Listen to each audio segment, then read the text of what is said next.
Right, Danny, Cheltenham's not long away now. How's the nerves ahead of the festival? Yeah, I suppose it's getting that bit closer to the festival, and if you weren't excited for Cheltenham, I think there's something wrong. It's a great time of the year. A lot of these horses, their seasons revolve around either making it to a race in Cheltenham or learning from Cheltenham to see how their season will shape for the rest of the spring. And are you down in Willie's Yard nearly every morning then, riding out and getting the horses? I presume they're getting prepped now ahead of the festival? Yeah, I'd be there every work morning, and it's all systems go. Plenty of them looking in great shape, and fingers crossed for another big Cheltenham for the team. What is the morale in the team like in a minute going into the festival? Obviously, I know Willie said at the start of the season it probably wasn't the best start to the season, but do you think things are going well now in the build-up? Definitely. They've had a good Dublin festival. Plenty of the horses are really coming into their own, and it's an exciting time to look ahead. I think there's a lot of big hopes heading over there, and fingers crossed they'll convert. And what has been your favourite festival moment when you've been at Cheltenham? Obviously, I know you've had the big wins on Flooring Porter, but is there anything else apart from that stand out? Cheltenham's a great place, and I suppose Flooring Porter, the first year he won was probably the standout for me. But anytime you get to win in Cheltenham is extra special. Even for owners that go over there in the meetings leading up to the festival in March, that it's an exciting place to be. The winners' enclosure is fantastic. It's an auditorium. The crowd is steeped in. So many eyes are on it. It's a special place. So how would your week then? So when would you arrive at Cheltenham, and what would your morning routine be like? Generally, it's a case of we ride in Naas on the Sunday, dash to the airport that night, and we're there to ride out Tuesday's runners on Monday morning. And then Monday is a quiet day, a little bit of chill out time, and I think, on the Monday afternoon, I have to do a little bit with some of the local school children coming to see the track and look around the weigh room. And after that, then it's put the feet up and relax for the evening. Tuesday morning, we'll be riding out some of the runners that day, go back down to the house, chill out and get ready, head up racing. He'll be in the morning before racing, going through the form, seeing, which horses are going to do what, work out tactics for the races, digest in the evening what's happened on the day, and get a good night's sleep and do it all again. So does Willie get you around like a breakfast table in the morning, all sitting around there giving out the instructions with you and Patrick and Harry or Paul if he's going to be the riding? No, it's we pretty much do our own thing, do your own homework, turn up and be ready for action. We all just have our own little ways of going through the week and just be ready for action once you're on the pitch. Does it, obviously like the Punters obviously love the build-up. Do you love the build-up to Cheltenham as well?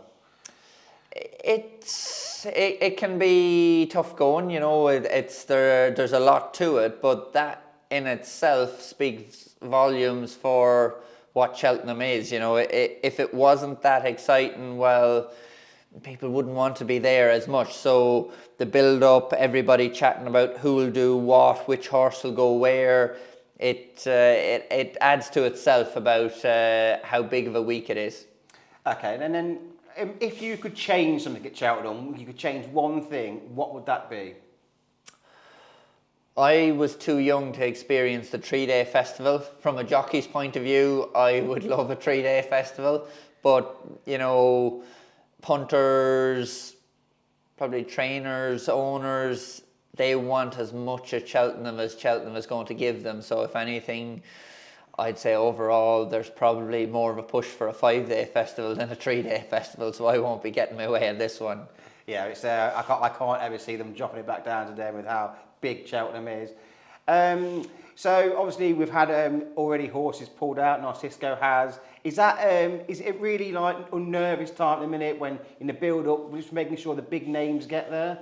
It is, the first one to drop away was Narciso Haas, and it's that time of the year where if you want a horse to go to Cheltenham with a winning chance, it's turning the screw, and they have to do their fast work. They have to get out there and, you know, really prepare, and that's like any sport, you know, if you're coming up to your big finals, and that athletes have to be on their A game, and unfortunately, you know, when you're going like that, little things can pop up, horses can get sick, any of that. So the next 2 weeks, and even the last few days leading up to the festival, it's a real tricky time. I suppose an owner just doesn't want a phone call from their trainer at this time. They're very nervous as to what their trainer is going to tell them. So yeah, it's all part of the excitement though. So if you were a punter at the Cheltenham Festival, obviously you're a punter with Tote, would you enjoy a life as a punter instead of being on the racing side?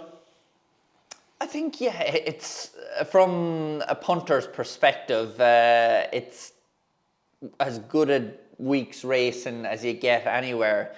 You know, there's so many horses, so many good races. There's such a media build up to the race. You know so much about each individual horse, and it's down to the individual punters to form an opinion on the day. You know, the unlikely opinions get rewarded with a bigger price, and people do back big priced winners. The Albert Bartlett can be a particular novice race that throws up big priced winners. And yeah, it's I wouldn't swap what I do. I love the other side of the fence, being in the weigh room, dealing with that kind of pressure that it brings, and operating on the top table of Grade 1 National Hunt racing. But if you're a horse racing fan, yeah, Cheltenham is where you want to be. Yeah, that atmosphere and the buzz. I think we've seen it a bit at Southall the other night with the people gathering around the parade and wanting to see the horses.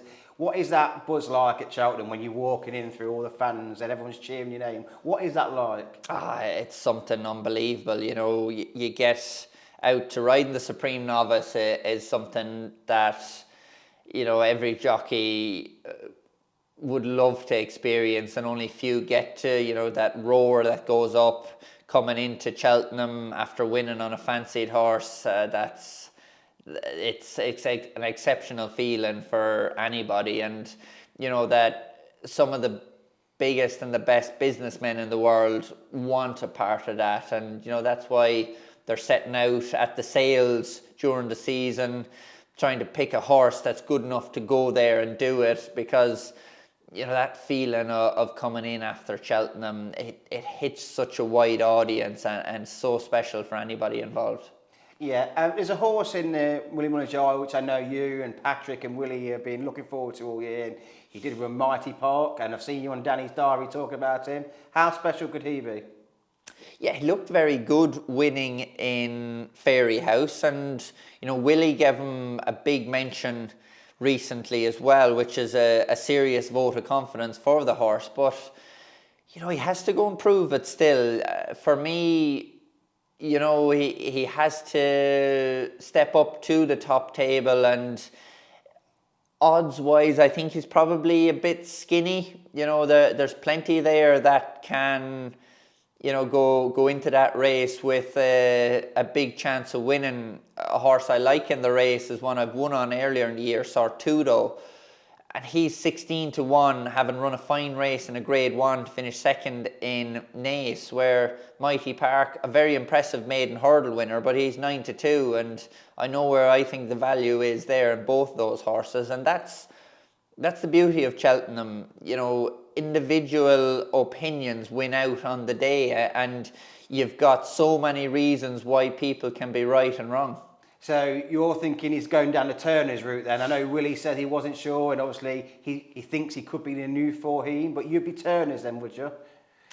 Likely so. You know, from what we've seen in Fairy House, I'd imagine the Turners is going to be the route for him. He'll probably be left in the other race as well, the Supreme, but I would imagine that Turners is probably the most likely target. But, you know, Willie is very clever. He doesn't nail his colours to the mast until late on, and if he sees something in a bit of work only a few days out from the race, and that adjusts his opinion of where he has the best chance of winning, well, he wants the horses to win, so he'll go where he thinks they can. Yeah.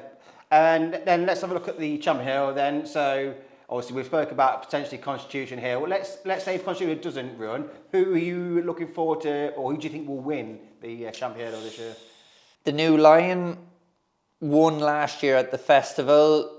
Didn't have the best comeback in Newcastle, where he looked a little bit rusty through the middle part of the race before falling at the second last. He got a very good ride from Harry to win the international hurdle in Cheltenham in January. But on the bare form of those two runs, is he a champion hurdle favourite? Who knows?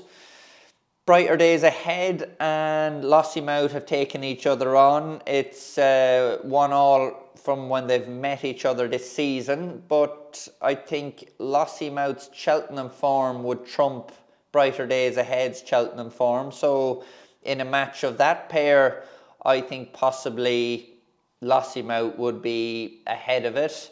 Does she need to step up a little bit more to say she'd be an outright favourite in a champion hurdle? I'd say yes. And you're looking down through the field. Does Joe Tizard's horse won nicely in Wincanton the other day, an improving handicapper?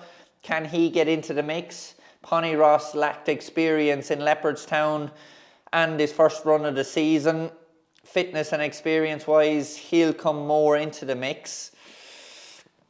All things equal, the one I like at the moment is Lossiemouth, but there's so many cases to be made for all of the other horses.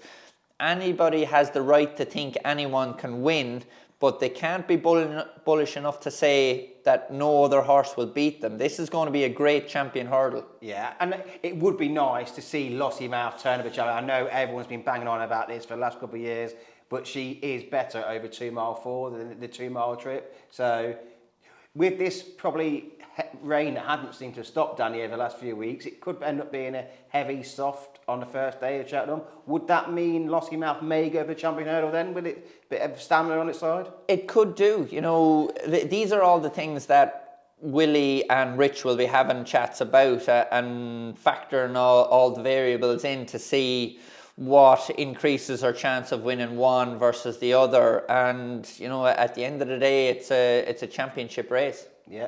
Let's move on to the champion chase. Margeborough put up an incredible performance at the WRS Festival. I think Mark Walsh has a lot of credit for that ride. Obviously, he had some bad news, obviously, about losing the JP gig to Harry. But Margeborough goes in there as a strong favourite, and he's probably one of the shortest price favourites on the week. What do you think of the race? It's going to be a tough race. Margeborough, as you said, was very good in Leopardstown. The way he jumped there was something we hadn't seen from him before. He had the cheek pieces on and Mark gave him a great ride. He changed a few things around and went forward on him and let him at it, really. And that brought out the Margeborough everybody thought the potential was there for.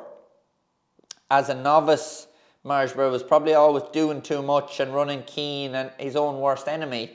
But if you think back to Galloping the Champs novice days, he was somewhat similar. He was maybe too exuberant, and the older he got, the more chilled out he got. And if anything, Galloping, you could be fair to say, he's a bit lazy now. So if Margeborough goes on the same trajectory, he can be the champion chaser that everybody hoped he would develop into.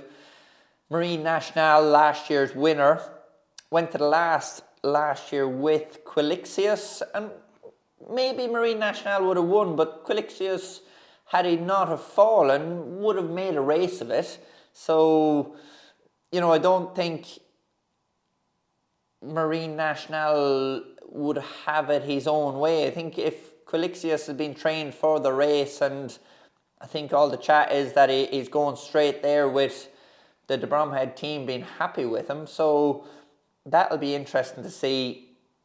I think Margeborough will win, but I wouldn't like to be backing him at his price now. You know, it was one performance in Leopardstown. He needs to back up that again to know he can repeat those performances, which I think he will, but you're taking a very skinny price to know he will. Yeah, totally agree with that. And obviously, I don't know if have you ridden any work on Margeborough at home? No, I think Luke Turner rides him out most of the time, and yeah, I'd say they're all happy with how he's developed through the year, and yeah, he seems to be on an upward trajectory. Okay, Stayers, obviously you've had some success in that race. Tiapu, where are you on the Stayers this year? Is it just a race that Tiapu should win? I think so. You know, unlucky last year. He got caught out by the other Robacher horse, Bob Ollinger. Yeah. I think Rachel was very good on Bob Ollinger last year. The tactics played into Rachel's hand. There wasn't a whole lot in the situation that Jack could do, and Rachel just exploited that to win on Bob Ollinger. But, you know, I think he's got a little bit more racing this year too, Fu, and went and won at Christmas as well. So hopefully, yeah, if he gets there in the same form, I think he'll be very hard to beat. You know, you're looking at Honesty Policy, maybe a bit disappointing, and Ascot over Christmas. There's plenty of others. Emma Lavelle's horse, Marchand was good, was at the Cleve Hurdle, and plenty of those with potential, but I think they all have to get to Tihufu's level. Yeah, and he probably sets a real decent standard there in that race. Right, the Gold Cup. I think this is going to be a tough decision for Paul with Galloping. If Gaelic Warrior turns up as well, I know Patrick has put his name in the hat for the ride. I'm sure your name's in the hat as well for it. What do you think of the race, and where do you think they're going to go with these two Willie Mullins horses along with Factor File? I think it'd be very strange if Gaelic Warrior didn't run in the Ryanair. It's his race to lose, you know. He'd probably be near on even money favourite for the Ryanair. Now, I suppose a lot has to happen. Factifile needs to be supplemented for the Gold Cup. He's the winner of last year's Ryanair. If Factifile runs in the Ryanair, Gaelic Warrior and himself, will they take each other on there? Possibly so. Gaelic Warrior got the better of him already in the John Durkan over a similar trip, so you'd have to imagine Factifile is going to be supplemented for the Gold Cup following his DRF performance, and I think it's an open goal to win the Ryanair with Gaelic Warrior, but the Gold Cup is the Gold Cup. He's been progressive all year. Gaelic Warrior was keen around Leopardstown. Would that say step him up and trip or drop him back and trip? Being keen, drop back and trip, I think is the logical answer to that. And I'd just be quite surprised if Gaelic Warrior went for the Gold Cup. Okay, interesting. So Galloping Deschamps then will be Paul's ride in the Gold Cup. Can he do it again? Yes, he can. Is it going to be a sure thing? No. He's got a lot of young performers coming in. Why would he win this year, I suppose, and come back from last year? Well, he's had a different preparation this year. He didn't go to the John Durkan. His first run of the season, he usually always gets beat in the John Durkan, but this year he got beat in Leopardstown, and that was over 3 miles first time up. So maybe that took a little bit more out of him, having his first run over 3 miles, which maybe might have blunted him for the DRF, and ran with a lot of credit there. So I think if he comes out of the DRF well, all seems to be happy with people chatting about him at home, and I think Gallopin is, you know, a very fair price to win the Gold Cup. He probably wasn't at his best last year there and still ran with a lot of credit to finish second.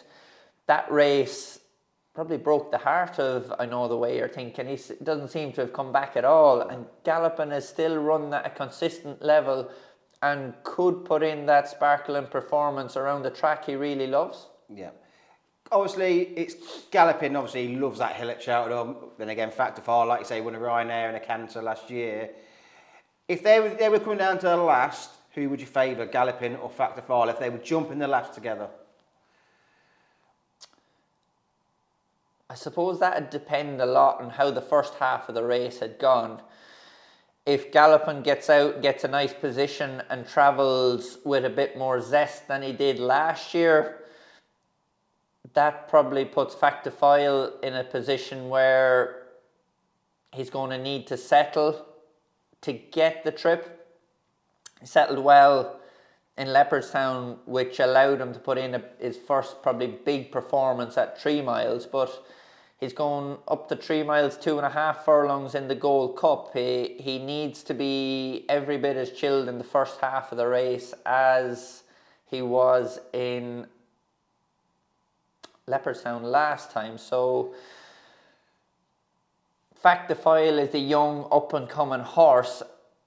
Probably the sensible decision on what can win the race, but Gallopin is a solid yardstick with a slightly different preparation this year, who loves Cheltenham.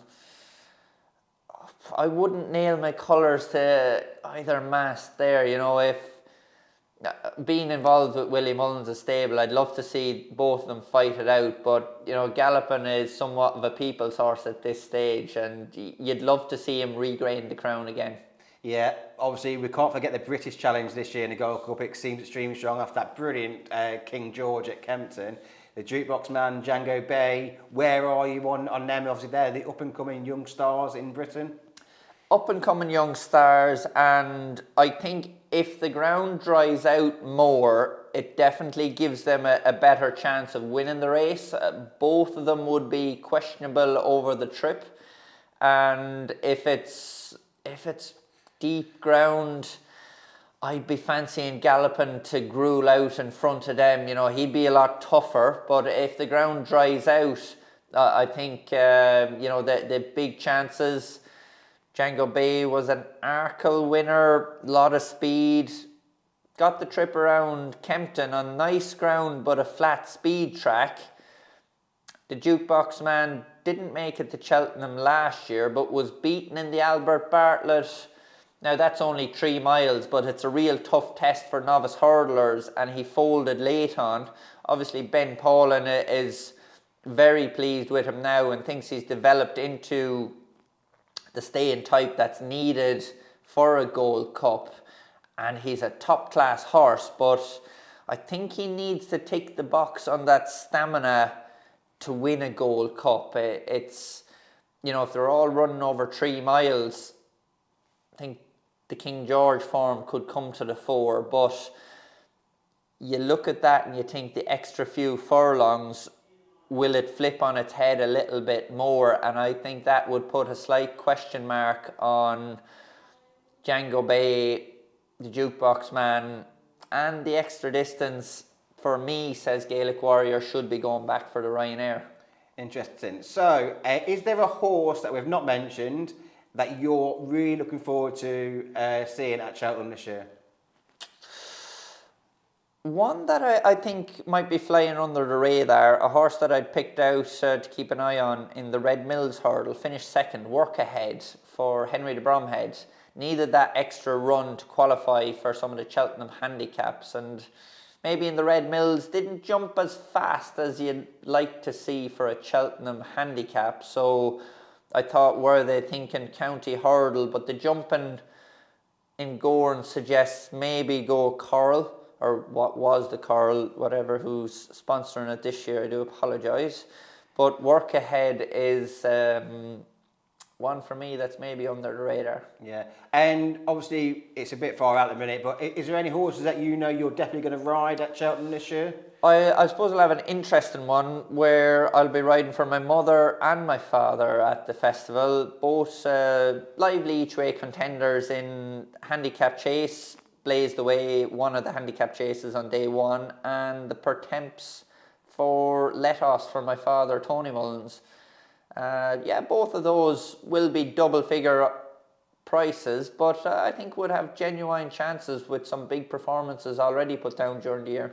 That must be nice though for you as well, obviously riding for your mum and dad at Cheltenham. It's going to be a proper family day out on them days. Are they looking forward to it? Definitely so. You know, I think it won't be much of a family day out. When you're in the Mullins family, you know, and you get on a racehorse, it's all business. We need to go there with the sword sharp and be ready. This is the best racing of the year, and I think both horses seem in good nick at the moment at home, and fingers crossed they make it there and give a good account of themselves. Have we got any special haircuts in plan for Cheltenham this year? No, nothing too fancy. I'd imagine I'm probably due a little trim soon enough, but I'd say there won't be anything too fancy in the hair department. What did your mum and dad think about your Outlandic hairstyle with the braids that you did it? I'd say they just roll the eyes to heaven, but once I keep performing and winning on the racehorses, they don't mind. I do what I want in my spare time, but don't mess it up on the track. And what is the craziest thing you've seen at the Cheltenham Festival with all your years going there?